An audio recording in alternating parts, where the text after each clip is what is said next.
नमस्कार, आपका स्वागत है रेवोल्यूशन स्टडी पॉइंट के यूट्यूब चैनल पर। और दोस्तों, कल आपने ग्रामीण परिवेश में टॉपिक स्टार्ट किया था और सिलेबस कंप्लीट देख लिया था। ठीक है, आज हम लोग उसका सामान्य परिचय देखेंगे। सामान्य परिचय का मतलब क्या है, लेखपाल कब से स्टार्ट हुआ, पटवारी कौन था, लेखपाल के कार्य क्या होते हैं। ठीक है, ये सब चीज़ हम लोग सामान्य में परिचय देख लेंगे। इसका काम क्या होता है, इसके दस्तावेज क्या होते हैं, ये सब चीज़ देखेंगे हम। और हो सकता है कि लगभग 3 वीडियो ये परिचय भी निकल जाए। उसके बाद हम लोग प्रॉपर स्टडी करेंगे टॉपिक वाइज उठा के। ठीक है, हालांकि 3 से 4 वीडियो तक आप लोग भाई ऑपरेट करना, क्योंकि स्टार्टिंग में ये जो बता रहे हैं जैसे लेखपाल के कार्य या फिर लेखपाल के दस्तावेज, ये थोड़ा बोरिंग टाइप का है, लेकिन हम लोग ऐसे पढ़ेंगे बोरिंग महसूस नहीं होने देंगे। ठीक है, बहुत अच्छी तरीके से पढ़ेंगे। तो स्टार्ट कर दो। सबसे पहले क्या होता है, लेखपाल क्या होता है भाई। सबसे पहले दिमाग में आता है भाई लेखपाल होता क्या चीज़ है भाई, यही तो आता है भाई, लेखपाल क्या होता है। तो क्वेश्चन लिख लो भाई, क्या लिखोगे, क्या लिखो, लेखपाल। यानी आपने पटवारी भी नाम सुना होगा। जैसे राजस्थान में अभी भी पटवारी बोला जाता है भाई लेखपाल को, और अपने यहाँ भी पटवारी बोला जाता था। तो खत्म कब हुआ नाम ये पटवारी का। तो आप एक चीज क्वेश्चन लिखो, क्या पटवारी ही लेखपाल है, क्या पटवारी ही लेखपाल है। सबसे पहले लिखो, क्या पटवारी ही लेखपाल है।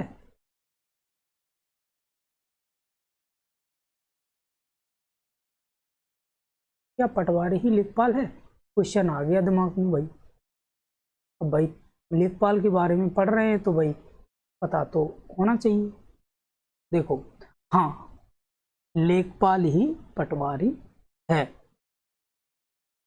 अब उसका नाम चेंज कर दिया, किसका, पटवारी से लेखपाल कर दिया। कब हुआ, देखो एक कहानी है। क्या कहानी है, 1974 में जब चौधरी चरण सिंह जी, आप जानते हो चौधरी चरण सिंह जी देश के प्रधानमंत्री भी रहे और उत्तर प्रदेश के मुख्यमंत्री भी रहे। ठीक, लिख लो, क्या पटवारी ही लेखपाल है। सबसे पहले तो आप लिखोगे जी हाँ। अब चेंज क्यों किया, लिख लो 1974 में चौधरी चरण सिंह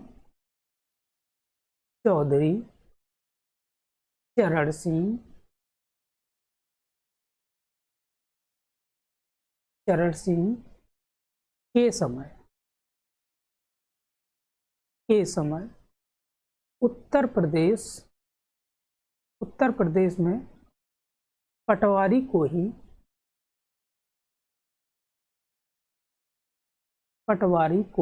क्या कहा गया भाई, लेखपाल कहा गया। लेखपाल कहा जाने लगा। ठीक है, कहा गया। कब कहा गया, क्वेश्चन बन जाता भाई। उत्तर प्रदेश में पटवारी को लेखपाल कब कहा गया भाई, 1974 में। किसके समय, चौधरी चरण सिंह के समय। ठीक है, आप ये समझ गए। अब देख लो, अब आगे बात आ जाती है भाई, ये तो हो गया पटवारी से लेखपाल, लेखपाल से पटवारी कब कहा। अब बात आ जाती है भाई लेखपाल के कार्य क्या क्या होते हैं, किस श्रेणी में आता है, कहाँ लाई करता है ये। ठीक, तो ये सब चीज देखेंगे। सबसे पहले हेडिंग बना लो, क्या, लेखपाल के कार्य। ठीक है, लेखपाल के कार्य, लेखपाल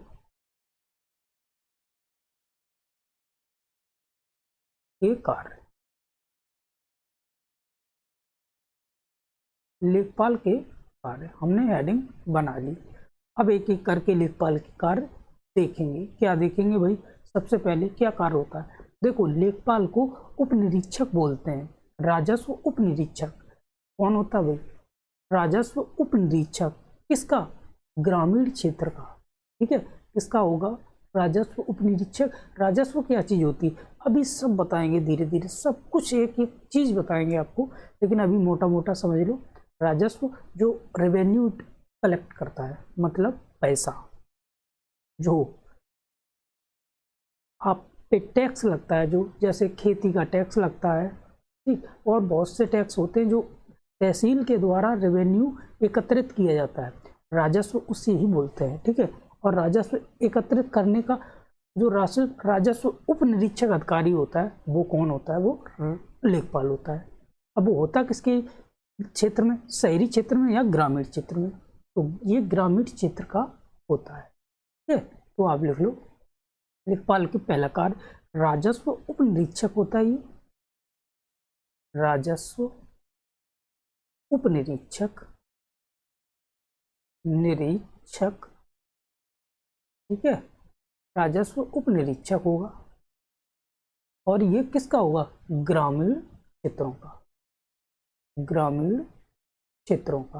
हालांकि आपको भाई पीडीएफ में भी बता सकते थे, पीडीएफ चिपका के आपको बता दी जाएगी, लेकिन आप पीडीएफ से क्या करोगे, एक बार पढ़ोगे आगे बढ़ोगे, हालांकि समय बचेगा लेकिन आपको याद कम होगा, क्योंकि एक बार में बताएंगे, दूसरी बार लिखेंगे, फिर एक बार बताएंगे, तो 3 बार ऐसा आपको चीज़ें याद हो जाएंगी, ठीक है। तो लेखपाल का कार्य आपने देखा, राजस्व उप निरीक्षक होता है ग्रामीण क्षेत्र का। दूसरा क्या होगा, दूसरा होगा भाई ग्रामीण क्षेत्र का जमीनी कर्ता धर्ता। ग्रामीण क्षेत्र का जमीनी कर्ता धर्ता कौन होता है भाई, लेखपाल होता है। लिख लो, दूसरा कार्य ग्रामीण क्षेत्र का,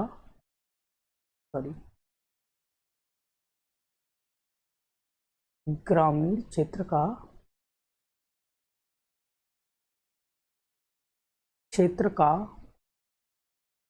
ग्रामीण क्षेत्र का कर्ता, जमीनी कर्ता धर्ता, किसका, जमीनी, जमीन की ब्यौरा करता है भाई, जमीनी कर्ता धर्ता, ठीक है। जमीनी कर्ता धर्ता होता है कौन, लेखपाल, ठीक है। जैसे जमीनी कर्ता धर्ता का मतलब क्या करता है, जमीन से खेती करता है, खेती नहीं करता है। जैसे आपके पास कोई जमीन नाम है, नाम का मतलब आपका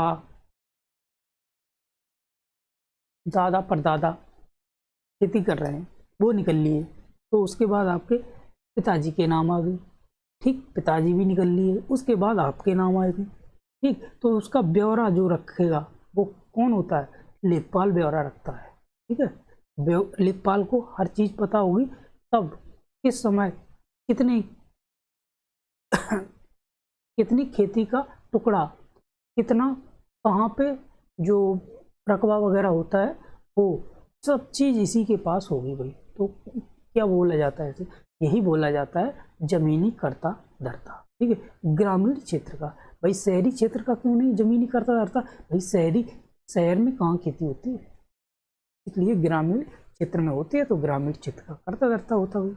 आगे देखो, क्वेश्चन नंबर नहीं, लेखपाल का तीसरा कार्य की बात करें तो ये होता है ग्रामीण क्षेत्रों से राजस्व के लिए सरकार का सबसे छोटा प्रशासनिक पद होता है। अभी बताया भाई, राजस्व उपनिरीक्षक होता है जो रेवेन्यू एकत्रित करता है, उसका सबसे छोटा प्रशासनिक पद होता है ये भाई, ग्रामीण क्षेत्र से जो रेवेन्यू एकत्रित करता है सरकार के लिए, ठीक। तो आप हेडिंग लगा लो भाई, हेडिंग क्या लिख लो पॉइंट में, ग्रामीण क्षेत्रों से राजस्व के लिए, देखो क्या लिखोगे, ग्रामीण क्षेत्रों से राजस्व के लिए, ग्रामीण क्षेत्रों से राजस्व, ग्रामीण क्षेत्रों से राजस्व के लिए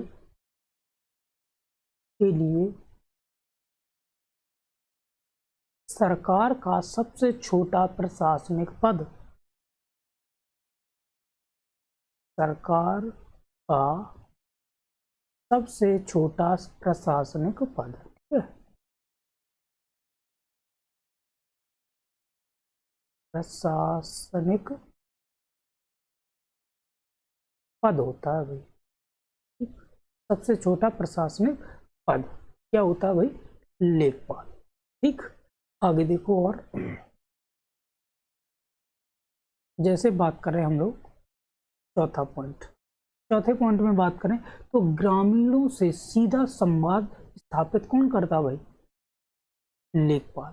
कैसे भाई, आपके गांव में भी आया होगा, आप अगर गांव ग्रामीण क्षेत्र से बिलोंग करते हैं तो आपको पता होगा भाई, गांव में आता है भाई खेत वगैरह नापने के लिए, वही होता है। तो ग्रामीणों से सीधा संवाद स्थापित करने वाला सरकार का दूत बोलो या फिर नुमाइंदा बोलो, ठीक है। डायरेक्ट सरकार तो आती नहीं है आपके यहाँ, तो सरकार जो भेजती है इसी को भेजती है, ठीक। तो लिख लो ग्रामीणों से सीधा संवाद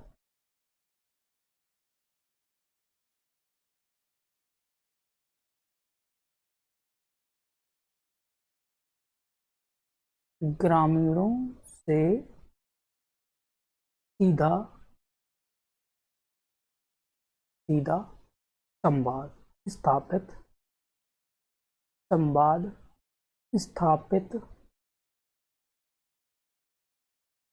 करने वाला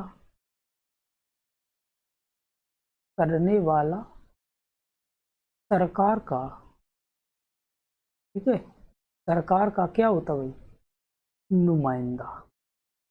नुमाइंदा या फिर इसे दूत बोलो भाई, होता है।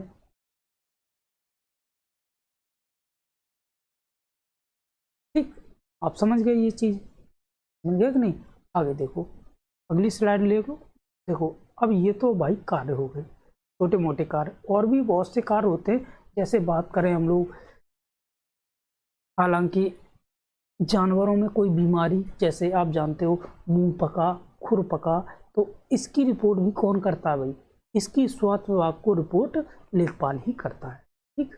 अब देखते हैं कुछ और थोड़ा सा आगे, राजस्व परिषद के बारे में, इसका संगठन कैसे, किस पोजीशन पे होता है, कोई चीज देखें। तो आप हेडिंग बना लो, क्या, राजस्व परिषद का जिला स्तर पर संगठन या फिर ढांचा, लिखो, हेडिंग बना लो। क्या बनाओगे, राजस्व परिषद का जिला स्तर पर संगठन, ठीक है। देखो राजस्व परिषद, राजस्व परिषद का जिला स्तर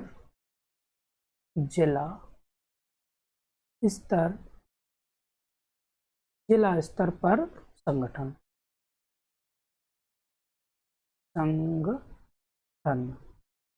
संगठन को आप ढांचा भी बोल सकते हो भाई, ढांचा, ठीक। अब ये तो हो गया भाई, हेडिंग बना के आप एक घर में बंद करके रख लो, ठीक। ये बंद कर दी गई, अब ये बंद कर दिया। अब बात करते हैं सबसे पहला, राजस्व परिषद जिला स्तर की बात कर रहे हैं भाई, जिला स्तर का सबसे बड़ा अधिकारी कौन होता है भाई, बताओ, आप भी जानते होंगे, जिला अधिकारी वही तो होता है, जिला अधिकारी। जैसे डीएम इंग्लिश में बोलते हैं, कलेक्टर भी बोलते हैं, ठीक है, जिला अधिकारी। अब जिला अधिकारी होता कौन है भाई, जिला अधिकारी होता है जिला स्तर पर राजस्व इकट्ठा करने वाला एक अधिकारी, ठीक है। और जिला अधिकारी के नीचे क्या होता है, अपर जिला अधिकारी। क्या होते हैं भाई, अपर जिला अधिकारी। अपर जिला अधिकारी कौन होते हैं भाई, अपर जिला अधिकारी जिले में होते हैं दो, कौन कौन से, अपर कलेक्टर डेवलपमेंट और एक होता है अपर कलेक्टर एडमिन, ठीक है, अपर कलेक्टर डेवलपमेंट और एक होता है अपर कलेक्टर एडमिन, ठीक है। तो अपर अधिकारी जिला अधिकारी कितने हो गए भाई, दो हो गए, जिला अधिकारी एक हो गया, अच्छा ठीक है, दो चीज हो गई। उसके नीचे अपर जिलाधिकारी के नीचे क्या होता है भाई, एक होता है कौन, उप जिलाधिकारी, जैसे एसडीएम बोलते हैं, सब डिविजनल मजिस्ट्रेट बोलते हैं। क्या बोलते हैं, सब डिविजनल मजिस्ट्रेट। अब इसको सब डिविजनल मजिस्ट्रेट होता है, एक नाम से और बोलते हैं, क्या, deputy district officer, deputy district officer. ठीक है, उसके नीचे उप जिलाधिकारी के नीचे आप जानते हो तहसीलदार होता है, तहसीलदार के नीचे नायब तहसीलदार होता है, नायब तहसीलदार के नीचे कानून गो होता है, और कानून गो के नीचे आप होते हो, यानी लेखपाल होता है। ठीक, आप ये समझ गए ढांचा। अब एक एक करके लिखो और किस पोजीशन पे बैठता है वो। ठीक है, लिखो। सबसे पहले आप लिखोगे भाई क्या, सबसे पहले ऊपर बैठता भाई जिला अधिकारी। जिला स्तर पे है, मंडल स्तर पे नहीं बात कर रहे, मंडल स्तर पे बाद में होगा भाई। देखो जिला स्तर पर जिला अधिकारी, जिला अधिकारी।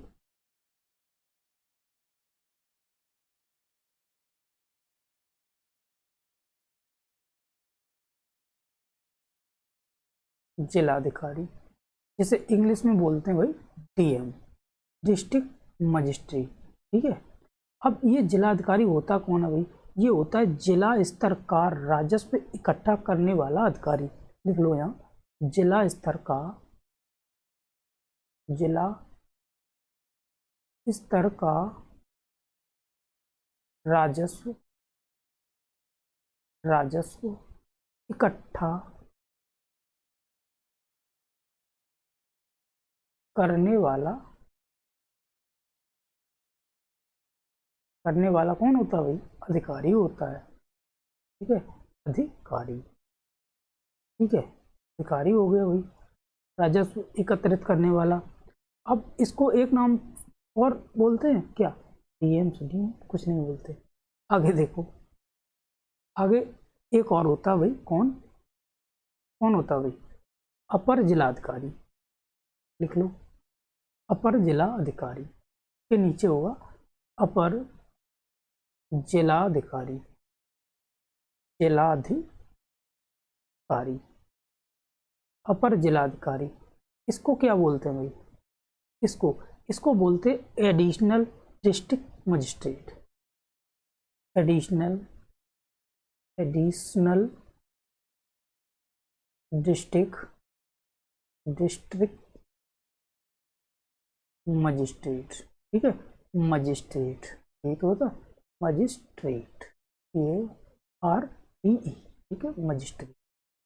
अपर जिलाधिकारी, अच्छा अपर जिलाधिकारी कितने होते हैं भाई, दो होते हैं, दो। कौन कौन से, देखो, एक नंबर एक होता है क्या, अपर कलेक्टर डेवलपमेंट, अपर, यही तो बताया था, अपर कलेक्टर डेवलपमेंट। ठीक है, क्या होता है, डेवलपमेंट, मेंट। ठीक, अपर कलेक्टर डेवलपमेंट। और दूसरा होता है अपर कलेक्टर, पर कलेक्टर एडमिन। ठीक है, एडमिन। तो ये तो हो गए भाई दो अपर जिलाधिकारी। ठीक, आप ये समझ गए भाई। अब इसके नीचे उप जिलाधिकारी एक होता है। अच्छा, इसका काम क्या होता है, अपर कलेक्टर डेवलपमेंट का काम क्या होता है, अपर कलेक्टर एडमिन का काम क्या होता है, ये सब बताएंगे। अभी केवल ढांचा देख लो उसके बाद। ठीक है, देखो, अब बना लो इसके नीचे क्या, एसडीएम, उप जिलाधिकारी। ये उप जिलाधिकारी, उप, उप जिलाधिकारी, अधिकारी। ठीक है, उप जिलाधिकारी जिसे आप एसडीएम भी बोलते हो। एसडीएम की फुल फॉर्म क्या होती है भाई, सब डिविजनल मजिस्ट्रेट। कभी कभी स्पेलिंग भी पूछ लेता है। सब डिविजनल मजिस्ट्रेट किसे बोलते हैं? सब डिविजनल, ठीक है, डिविजनल मजिस्ट्रेट।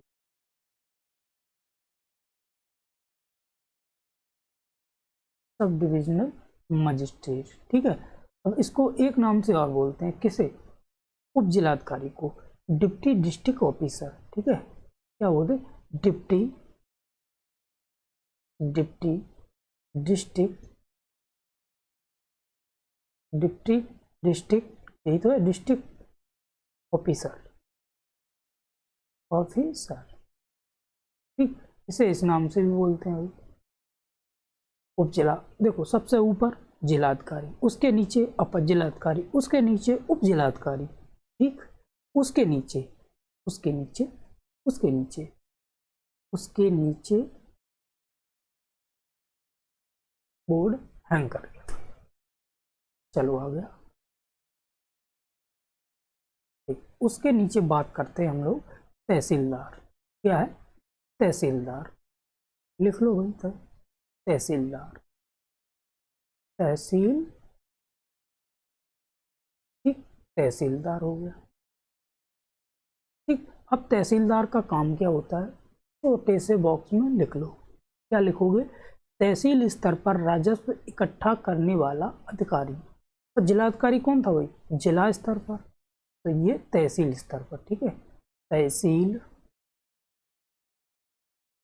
स्तर पर, तहसील स्तर पर राजस्व, राजस्व इकट्ठा, वही तो होता है, इकट्ठा करने वाला अधिकारी, ठीक है, करने वाला अधिकारी। आपको एक एक बात भाई समझ में आ रही होगी इस समय, ठीक।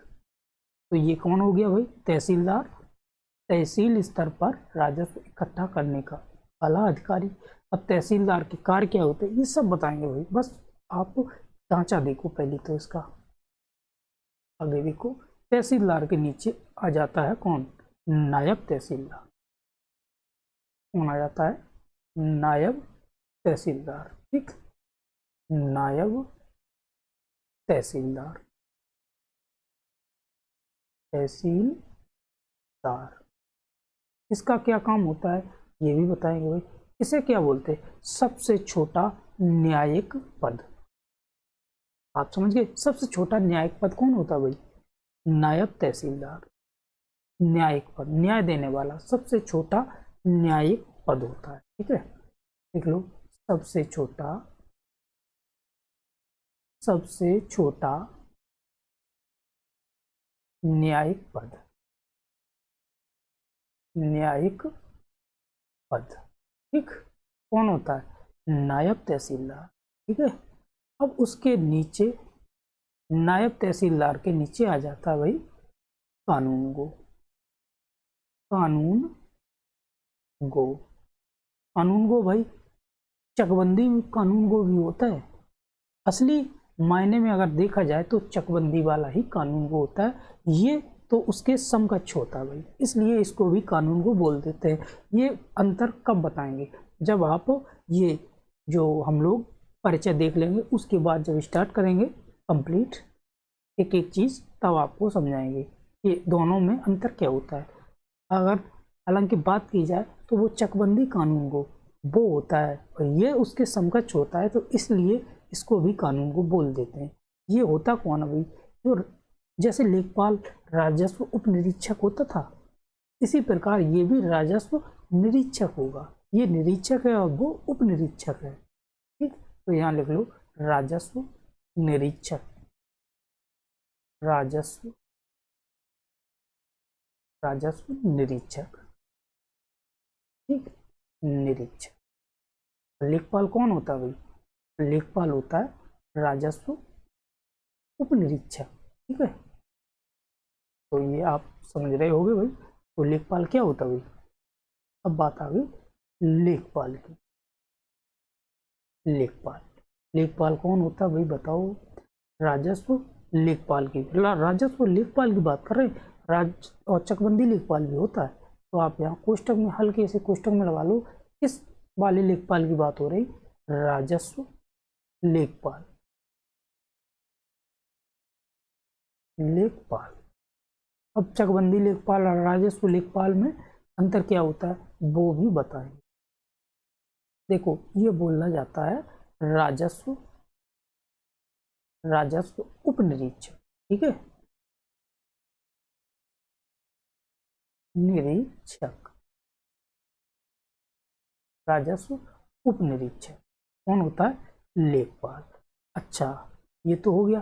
अब लेखपाल के नीचे एक अधिकारी और होता है, जैसे लेखपाल का काम है राजस्व बताना, ठीक, जैसे बात करें कोई खेती का, जैसे टैक्स वगैरह लगते हैं तो वो लिखता कौन है भाई, लेखपाल। अब वसूलने के लिए किसे भेजता है भाई, उसे भेजता है अमीन को। अमीन आपने नाम सुना होगा भाई, जैसे सहकारी बैंकें होती है, खाद वगैरह जो उठती है बैंकों से, तो वो उसकी वसूली करने के लिए कौन आता है भाई, अमीन आता है, ठीक। जैसे हम लोग आम भाषा में वसूली भाई बोल देते हैं, संजय दत्त वाला, ठीक, वही। तो आप लिख लो अमीन, इसके नीचे होगा अमीन, अमीन, ठीक। अमीन को हम लोग समझने के लिए वसूली भाई लिख सकते हैं, क्या लिख सकते हैं, वसूली भाई, वसूली भाई, ठीक है, वसूली भाई। तो ये तो था भाई क्या, ढांचा। ये था जिला स्तर पर जो राजस्व संगठन, राजस्व का संगठन, जैसे बात करें हम लोग, ये क्या हेडिंग बनाई थी, राजस्व परिषद का जिला स्तर पर संगठन या फिर ढांचा। ये तो हो गया भाई, आप समझ गए होंगे। अब एक चीज और देख लो, चकबंदी लेखपाल का स्थान, राजस्व लेखपाल का तो आपको पता चल गया भाई। अब देख लो यहीं इसी के पास में अगली स्लाइड में चकबंदी लेखपाल जो होता है उसका स्थान, ठीक है। इसको हम बिल्कुल अलग से ही बताएंगे भाई, लेकिन आप एक बार देख लो, स्थान देख लो। जैसे बात करें हम लोग, चकबंदी लिख लो, हेडिंग बना लो, चकबंदी, चकबंदी लेखपाल, चकबंदी लेखपाल का स्थान। ये किस पोजीशन पे रहता है भाई, ये किस पोजीशन पे रहता है भाई, चकबंदी लेखपाल, बताओ। देखो अगर इसकी बात करें हम लोग, तो ये पोजीशन इसकी होती है, अभी देखो सबसे पहले होगा इसका क्या, सबसे पहले होगा चकबंदी अधिकारी, सॉरी इससे पहले होगा बंदोबस्त चकबंदी अधिकारी, ठीक है। देख लो बंदोबस्त, बंदोबस्त, बंदोबस्त चकबंदी, चकबंदी अधिकारी, बंदोबस्त चकबंदी अधिकारी। दूसरा क्या होगा, दूसरा होगा भाई इसके नीचे कौन आ जाएगा भाई, चकबंदी अधिकारी, चकबंदी अधिकारी, ठीक है, चकबंदी अधिकारी जिसे सीओ बोलते हैं, सीओ, ठीक है, सीओ चकबंदी ऑफिसर। और उसके नीचे आएगा भाई सहायक, आएगा क्या आ जाएगा भाई, सहायक, सहायक चकबंदी अधिकारी, सहायक चकबंदी अधिकारी, सहायक चकबंदी अधिकारी, ठीक, सहायक चकबंदी अधिकारी, ACO जिसे बोलते हैं ACO, असिस्टेंट चकबंदी ऑफिसर, ठीक है। चकबंदी ऑफिसर के नीचे आ जाएगा भाई कौन, इसके नीचे आ जाएगा चकबंदी कानून को, चकबंदी कानून को। ठीक है, चकबंदी कानून को। चकबंदी कानून को के नीचे कौन आएगा भाई, बताओ। चकबंदी कानून को के नीचे आ जाएगा भाई चकबंदी, चकबंदी लेखपाल, चकबंदी लेखपाल। तो देखो, चकबंदी लेखपाल का स्थान क्या है, बंदोबस्त चकबंदी अधिकारी, चकबंदी अधिकारी, सहायक चकबंदी अधिकारी, चकबंदी कानून को, चकबंदी लेखपाल। ठीक है, आप ये समझ गए होंगे, अब ये समझ गए होंगे। अब इसके बाद क्या करोगे, एक स्लाइड और ले लो, कुछ एक दो पॉइंट और हैं भाई, इसे भी कंप्लीट कर दो। बात करते हैं हम लोग चकबंदी। चकबंदी अधिनियम कब लागू हुआ भाई, 1953 में चकबंदी अधिनियम लाया गया। 1953 में क्या लगाया गया भाई, चकबंदी अधिनियम लाया गया, और 1954 में प्रयोग किया गया भाई।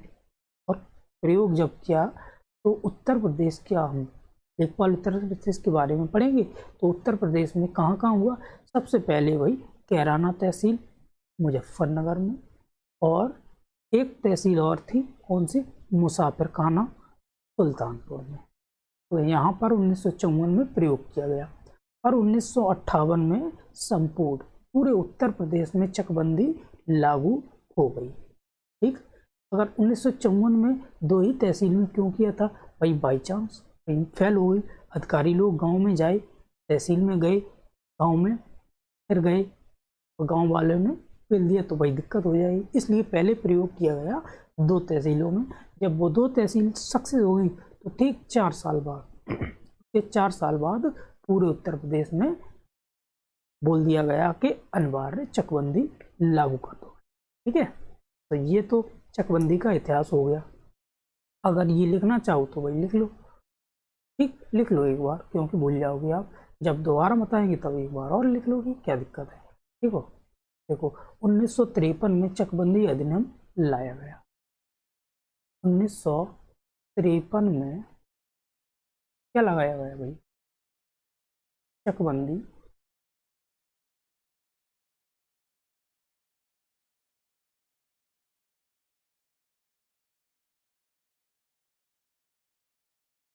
चकबंदी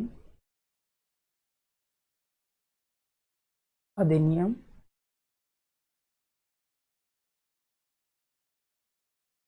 लाया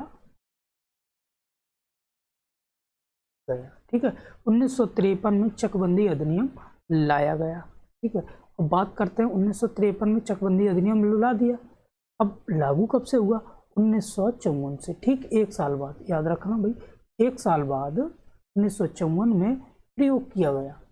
अधिनियम पहले लाया गया और प्रयोग किया गया 1 साल बाद। और प्रयोग जब हुआ तो कहाँ कहाँ हुआ, तो सबसे पहले प्रयोग हुआ फर्स्ट, कहाँ प्रयोग हुआ, कैराना तहसील में, कैराना तहसील, कैराना तहसील ये कहाँ है भाई, ये मुजफ्फरनगर। ठीक है, मुजफ्फर, पूरा लिख लो,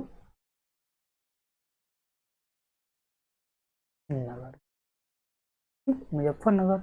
और सेकंड, दूसरा, दूसरा है भाई मुसाफिर खाना तहसील। ठीक है, यही तो है मुसाफिर खाना, मुसाफिर खाना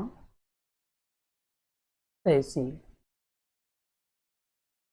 ये किस जिले में है, ये है सुल्तानपुर। ठीक, ये सुल्तानपुर। जब देखा गया इन दो जगह पे, दो तहसीलों में ये फॉर्मूला सरकार का चल गया, तो उन्होंने क्या किया, पूरे उत्तर प्रदेश में 1958 में, देखो 1958 में लागू कर दिया भाई। कब लागू किया, 1958 में, 1958 में संपूर्ण उत्तर प्रदेश में, संपूर्ण उत्तर प्रदेश में चकबंदी, संपूर्ण उत्तर प्रदेश में चकबंदी लागू हो गई। लागू हो गई। ठीक, लागू हो गई।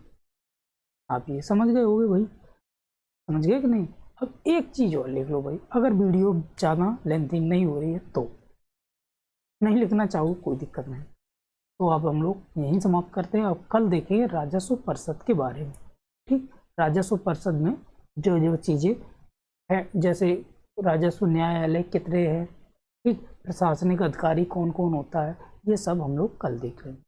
तो हम लोग सेशन को यहीं समाप्त करते हैं। आप लोगों को PDF मिलेगी, वो डाउनलोड कर लीजिएगा और एक बार जरूर पढ़ लीजिएगा। और आप अपने व्यू बताइए भाई, रिव्यू दीजिए, आपको अच्छा लग रहा है कि बुरा लग रहा है, पढ़ाने में और थोड़ा चेंजिंग करें कि आपको समझ में यही आ रहा है। ठीक, आप ज़रूर बताओगे भाई, अगर आपने बताया नहीं तो हम समझ लेंगे कि आपने वीडियो देखा नहीं। ठीक है, तो हम लोग यहीं विदा एंड करते हैं और कल फिर मिलेंगे इसी तरह। जय हिंद, जय भारत।